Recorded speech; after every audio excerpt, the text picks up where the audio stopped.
À TT16, tout est une question de temps et de place. Les séances s'enchaînent et chaque mètre carré est important pour l'installation des tables. Le mercredi après-midi, c'est un peu l'enfer. C'est le jour un peu où tout le monde vient. On va être à peu près entre 24 et 26. Donc dans une salle qui fait moins de 300 mètres carrés, ça commence à être lourd. Donc c'est pour ça qu'on met 12 tables. Voilà. Le club de tennis de table du 16e arrondissement de Paris doit être dynamique en ce début de saison à l'image du retour de ses adhérents. Car il est difficile de conjuguer inscription et capacité d'accueil au lycée Jean de La Fontaine.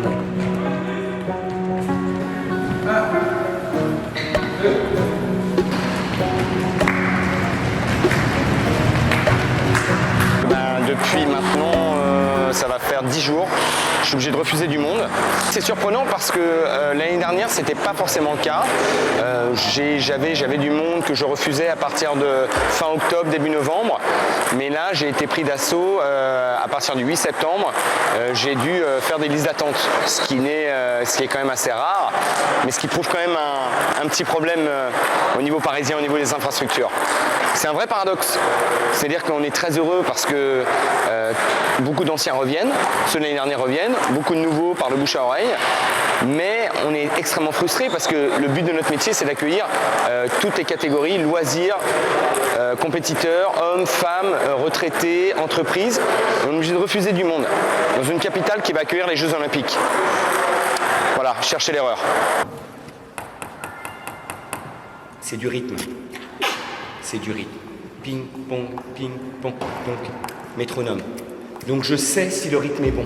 Du côté de la compétition, jusqu'en 2016, le club a présenté une équipe en National 1 en féminine et une National 2 masculine.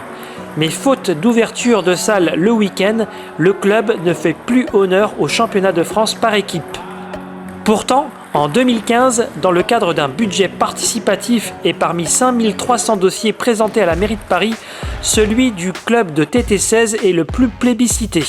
Le club de Paris 16 peut avoir enfin sa salle spécifique. 7 ans plus tard, la première pierre n'est toujours pas posée. Alors justement, on parlait du manque d'équipement. Madame Hidalgo a lancé donc ce nouveau dispositif du budget participatif et l'association très dynamique TT16 s'est engagée dans cette voie pour essayer de faire émerger, de faire construire une salle de tennis de table. Vu l'intérêt du projet, ils n'ont pas eu de mal à ce que les citoyens votent pour cette salle, sauf que, attendez, accrochez-vous, c'était en 2015 et nous sommes en 2022. Est-ce qu'il est normal, 7 ans plus tard, que la salle n'ait pas vu le jour et pire, que les travaux n'aient pas commencé? La pose de la première pierre n'a pas eu lieu, on ne sait même pas quand les travaux vont démarrer. Donc que déjà pour le sport on doit passer par le budget participatif, moi ça m'interroge. Mais qu'en plus on vote des projets, qu'on vote des projets citoyens et qu'on ne les mette pas concrètement à exécution, ou alors dans des délais déraisonnables, là encore c'est un vrai sujet. Donc nous à la mairie du 16e arrondissement, on se bat, on fait du lobbying, j'aime pas le terme mais c'est un peu ça, pour que nos projets d'équipement dans le cadre du budget participatif voient le jour. On a cette salle de tennis de table et on a également une salle de boxe dans le 16e qui doit voir le jour. Et vraiment je veux rendre hommage à la pugnacité des deux dirigeants, que ce soit de la Espacie ou de TT16, parce qu'il faut du courage pour 7 ans après encore aller voir les élus du 16e, de la ville, des services et leur dire mais voilà le projet il sort quand? Parce que c'est quand même des beaux projets et qui sont dans l'intérêt des citoyens, des enfants, des scolaires, des seniors. Et donc nous, à la mairie du 16e arrondissement, on essaie vraiment de les accompagner. La salle multisport accueille des pongistes de tout âge. Ces deux entraîneurs proposent des séances collectives aux 120 adhérents. Des séances individuelles sont données à des cas particuliers comme Myriam Henmer, toute fraîche championne du monde de raquethlon en août dernier, sport qui regroupe 4 disciplines de raquettes dont le tennis de table. Ou encore Martin qui vient de débuter en sport-études après 4 ans de ping au club. J'étais 9 heures par semaine, l'année dernière c'était 3h30 donc ça fait un gros changement. Alors là je suis très fatiguée parce que du coup je commence tous les jours à 8h mais sinon ça va. c'est le début.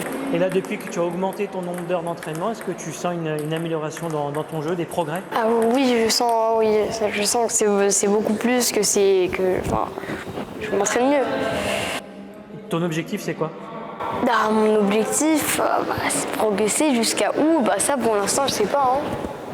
Je sais pas trop. Moi, mon but, c'est de voir jusqu'où je peux progresser et après, le faire. L'effet Jeux Olympiques 2024 n'a pour l'instant pas eu le même effet que l'engouement des inscriptions au club. De l'énergie et de l'envie sont au rendez-vous de ce début d'année sportive. Il ne manque au club de TT16 que sa salle spécifique pour développer ses actions et pouvoir retrouver ses petites pépites dans le championnat par équipe.